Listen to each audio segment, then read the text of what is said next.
to me, to our family, and to every single person who believes in fairness, justice, and rehabilitation. We are gathered here today because truth matters.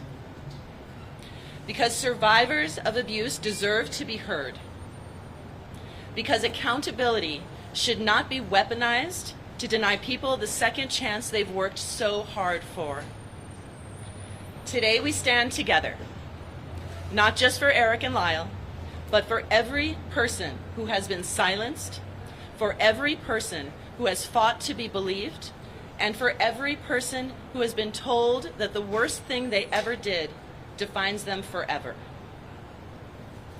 We have advocates from Anti-Recidivism Coalition, Latino Justice, and Healing Dialogue and Action with us here today. People who understand the system firsthand, who know what true rehabilitation looks like. These are individuals who have lived this fight, have gone before the parole board, who have been granted a second chance and have done so much good with it. We are honored to have them standing with us. We are also here as a family that has suffered, a family that has endured, but a family that has also seen Erik and Lyle take full accountability for their actions, and a family that has forgiven and is ready to heal. The district attorney might not care about that, but he will hear us today. So I want to thank you all again for standing with us. I want to thank the incredible speakers who will be sharing their perspectives. And I want to make one thing very clear. We are not going anywhere. We will not stop fighting. We will not stop fighting for Erik and Lyle, for justice, and for the truth. With that, I'd like to turn it over to our first speaker, David Amaya.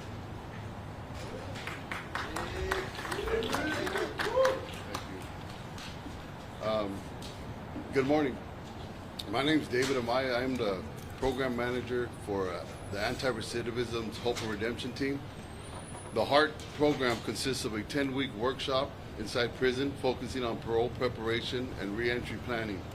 All facilitators are formerly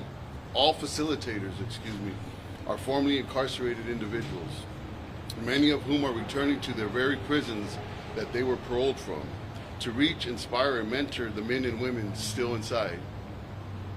I am here today on behalf of ARC to ask the judges considering the resentencing and habeas and the governor and board of parole to believe in second chances and give a proper recognition to rehabilitation and change. We are honored to stand here alongside our fellow advocates as well as the survivors who have worked so hard to bring this case back to life.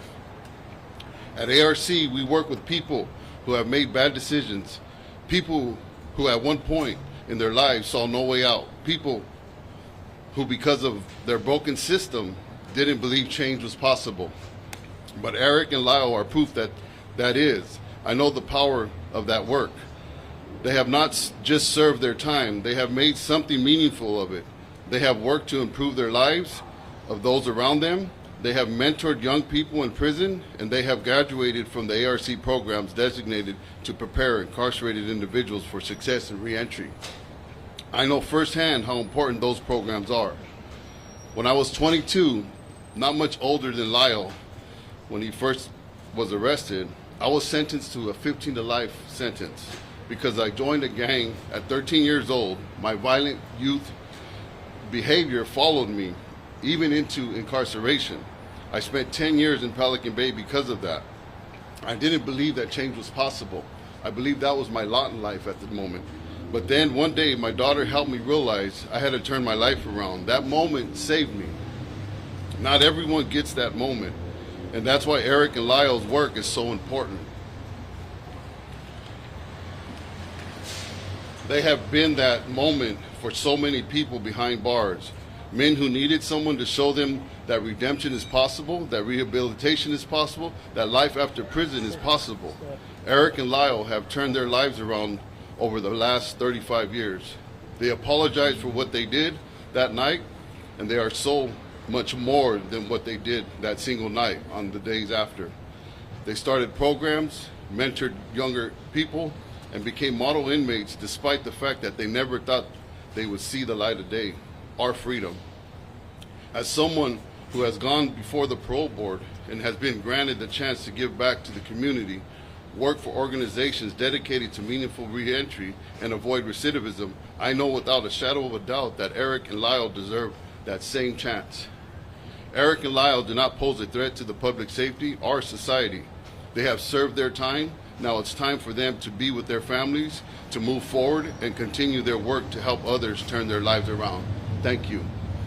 And now I'm going to ask a mentor of mine, Michael Mendoza, for Latino Justice.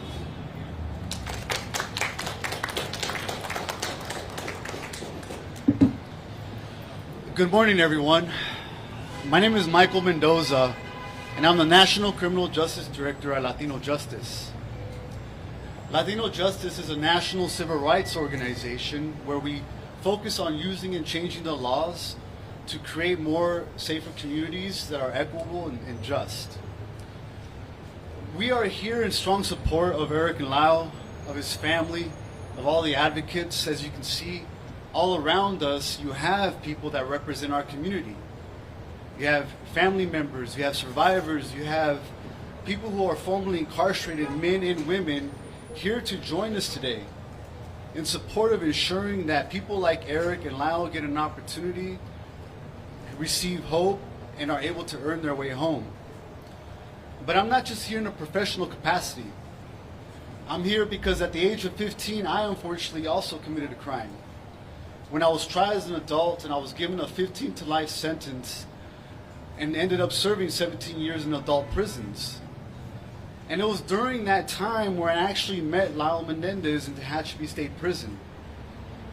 I got to see him do his time. I got to see him stay focused and making sure that he took part in everything he needed to do in terms of rehabilitation programs. And I was proud to know him and who he is today. And the one thing that we really want to emphasize is people like myself, young people, men, women who get involved in the justice system at such a young age, don't just do it because we wake up wanting to commit a crime. Unfortunately, I had experienced a lot of sexual, physical, and bullying trauma growing up as a young kid. And although it's not an excuse for the actions that I committed, we believe that people should be held accountable, but in humane ways that provide hope. And we are grateful that here in California we have what's called the Youth Offender Parole Board, where they take into account the youthfulness of people who are engaged in the criminal justice system and the belief that we should not give up on our children. We should not give up on young people. We should not throw people away. The sad reality is that when you fill these prisons up with such a hopeless sentence, the rest of the population is really hard to grind towards the goals of wanting to come back home, wanting to be a part of the society and our communities. And so we're here today to ensure and to give a message to D.A. Hockman. Do not ignore the new evidence. Do not ignore what the family is desiring. Do not ignore what advocates are pleading for. We're not just pleading for a second chance for two individuals. We're pleading for a second chance for those who are being extremely punished without an opportunity to come home. If we really truly want a safer society, we need to give people in prison hope and a meaningful chance to come back to their families. And so I'm very, very grateful here today that you all are here to receive this message, and we hope that the DA listens to everybody here, takes into consideration that true public safety will come through redemption and second chances. So thank you all for coming, and I'm going to now introduce my dear friend and colleague, Javier Starring.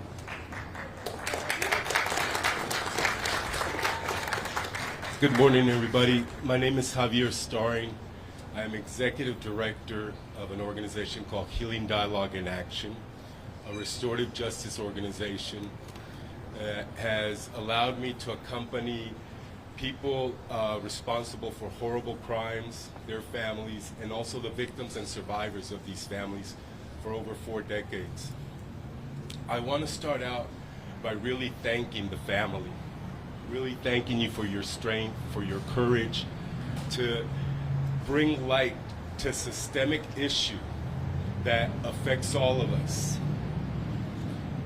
We believe that if crime hurts, justice should help heal. And in many ways, the criminal justice reform efforts have created opportunities for people responsible for the harm to go through a process of healing. I work with some amazing people at Healing Dialogue in Action that similarly were sentenced to life in prison and had to find a way to transform their lives and prove that they are not a risk to society, that on the contrary, that they are coming back to give to society. I've sat with people in prison through this transformation. I've seen that grueling life that they go through of self-reflection and understanding the trauma that they endured and how that plays a role in our actions and how we perceive the world. I've sat in circle with them when they sink in the understanding of all the harm that they cause, at the ripple effect of their actions, and create an incredible amount of empathy and compassion and want to give back to the world. That type of transformation that happens in circles in prison, the type of transformation that Kyle and Erik has gone through, creates uniquely gifted individuals that then are helping others. And my colleagues are here a testament of that. But more than anything, I want folks to reflect on what is it that we want from a justice system? What is it that we want to obtain through our process of justice? And I would hope that we start with thinking first with the victims and survivors, the people that have suffered the harm. Because this family has suffered on both sides the worst that the system has to offer. On one side, they lost an aunt and an uncle, a cousin, a sister, and they have to grieve that. And on the other side, they lost cousins that to the system that they have to grieve that as well. And they're going through their process. And they're creating all of this, just pleading that they help them through this process. The system wants their family to be home. I mean, not the system, the family, the survivors want Lyle and Erik to be home so that they can continue their healing journey. The system should at least respond to that basic need after so many years of suffering. Avery,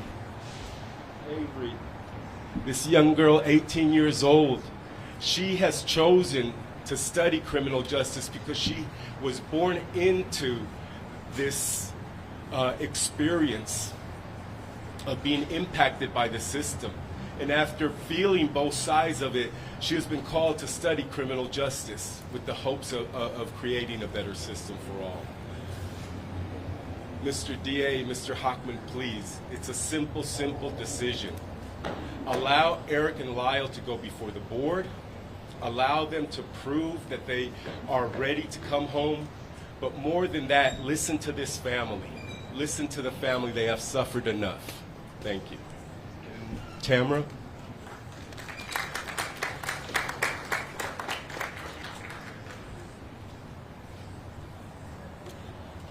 First off, I just want to thank all of you for standing here with us today. This fight is personal for our family, but it's also bigger than us. This is not just a news story. We're a real family of real people. Today it's about fairness, about justice, and about not letting personal bias, politics get in the way of what we need to do and what is right. My grandmother Joan dedicated the last 35 years of her life to advocating for the lives of Erik and Lyle. And we are here to continue that fight for Erik and Lyle and to continue advocating for them. Marcy's Law exists to give us victims' families a voice in the justice process, and yet District Attorney Hochman doesn't seem to want to listen or engage with us. We lost Kitty and Jose, but we also lost Erik and Lyle in this process. We have a unique situation of being multidimensional victims. At every turn, we feel like DA Hochman has dismissed us, ignored us, and quite frankly, treated us like we don't matter. Why? Why does he seem to be making this case so personal? A district attorney is supposed to be fair, impartial, and focused on the law. But Hochman is not acting like a neutral party. He is relegating a case from 35 years ago with the same outdated lens that ignored abuse and trauma and compassion in the first place. And now he's saying that Erik and Lyle are still a danger to society. But to who? Anyone who spends even 5 minutes with Erik and Lyle will tell you that it's just not true. They have dedicated themselves to improving the lives of incarcerated people. They have created programs that support victims of such sexual abuse.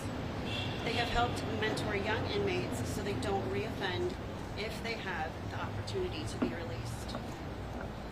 Erik and Lyle have spent 3 decades avoiding the pitfalls created by the justice system that suck people into the toxicity of incarceration.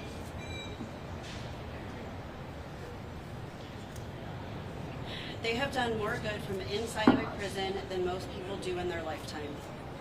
And yet Hochman is hyper-focused on one thing, what they said as scared kids. I have kids. Kids lie. Kids lie when they're scared, when they feel intimidated, and when they've been traumatized. They lie when they don't know who to trust, but they grow up. They learn and they take responsibility. And Erik and Lyle have done exactly that. They have apologized multiple times to all of us standing here. They have owned and accepted every ounce of their actions. We have had elderly family members who have desperately wanted to reunite with them before the chance is too late. Not just because they love them, but because they also carry the weight of regret for not speaking up when they had the chance. Letting them come home isn't about letting them off easy. They've served their time. It would, however, give them a chance to spend time with family members who don't have a lot of time left with us. It would give them a chance to be here with all of us standing here today. A support system that they didn't have as kids because we didn't know what they were going through. We don't understand why Hochman is so set on keeping us apart. It feels cruel and it feels very, very personal. And it feels like he is more interested in punishing Erik and Lyle for childhood lies than actually looking at the facts and following the law.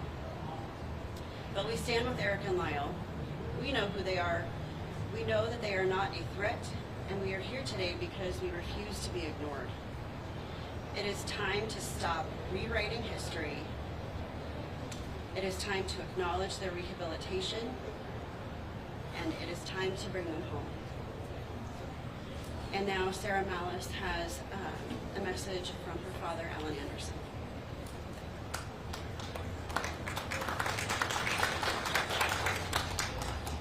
Good morning.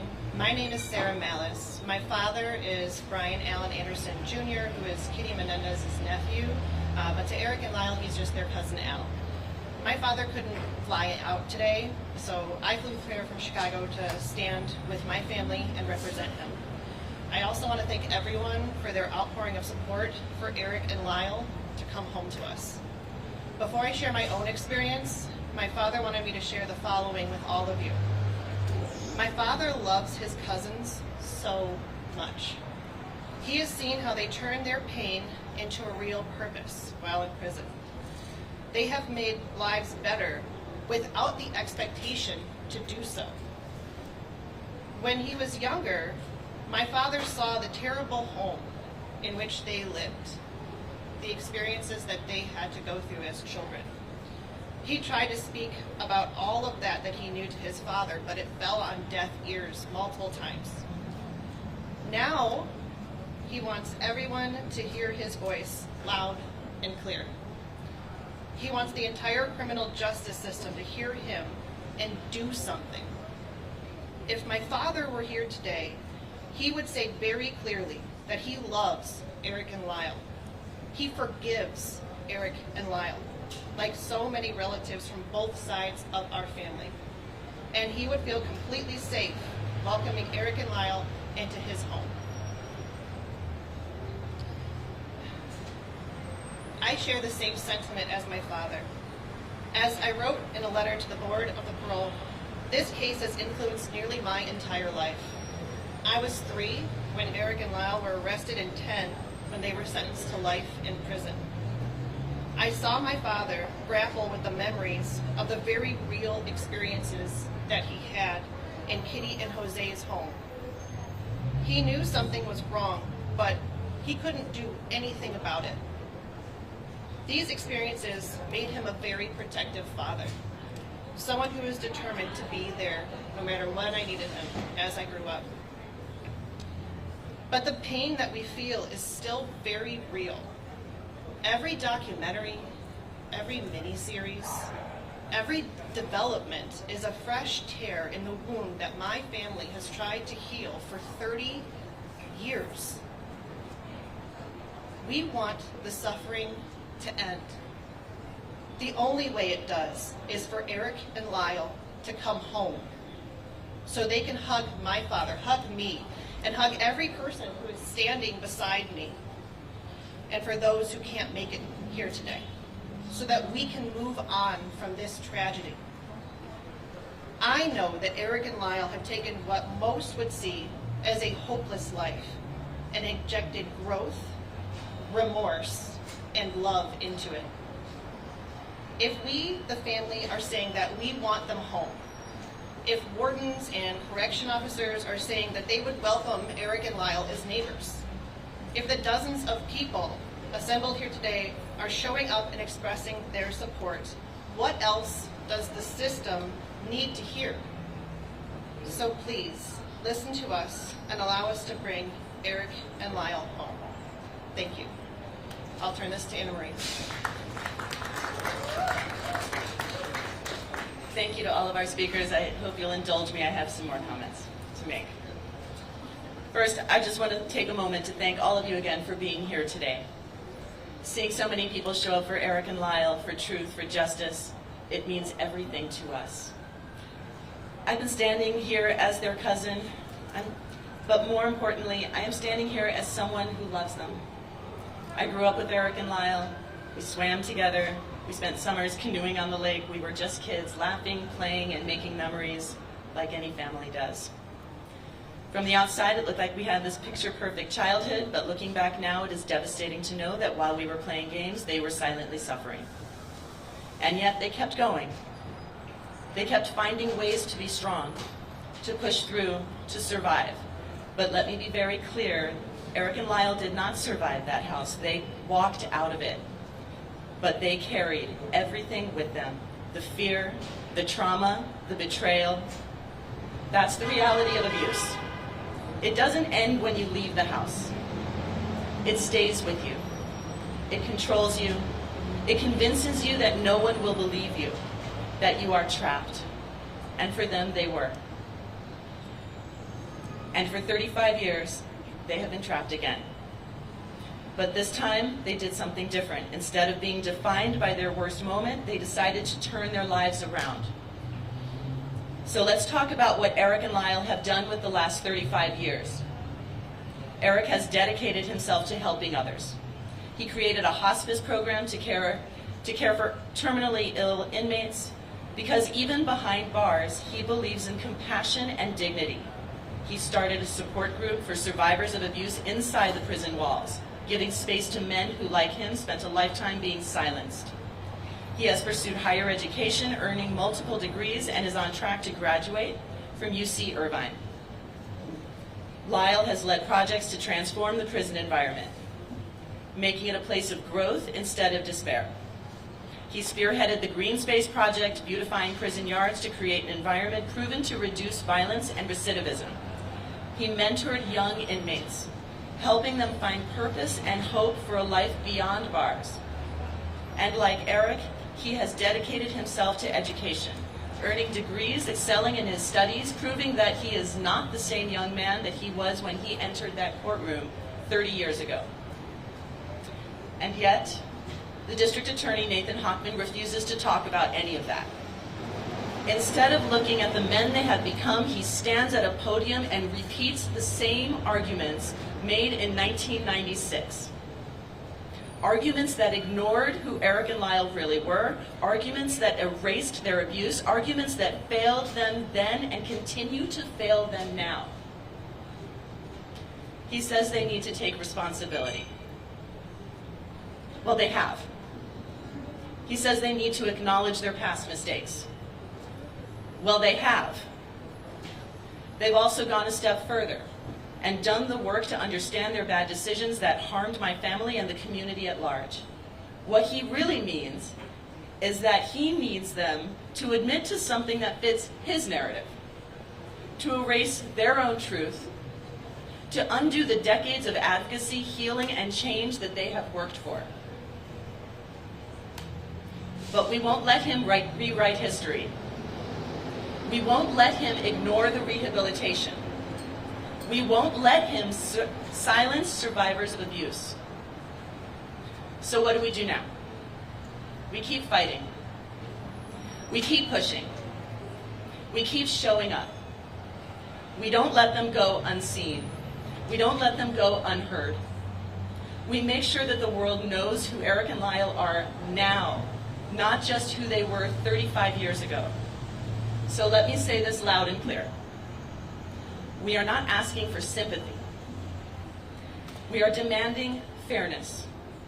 We are demanding that the law be followed. Because whether Hochman likes it or not, California law demands that judges consider the full picture, their youth at the time, the abuse they endured, and the men they have become. This is personal to me. I have watched them grow into men, and I have seen the work that they have done behind bars. And I am telling you right now, there is no justice in keeping them there. If the District Attorney, Hochman, wants to make this a political issue, we are going to make sure the world is watching. Because we are not backing down. We will not let him erase their abuse. We will not let him ignore the transformation, and we will not let him silence this family. So to everybody standing here today, thank you for showing up, for fighting, for demanding justice. Erik and Lyle are not forgotten. Their story is not over, and we are going to see this fight through until the end. Thank you all for joining.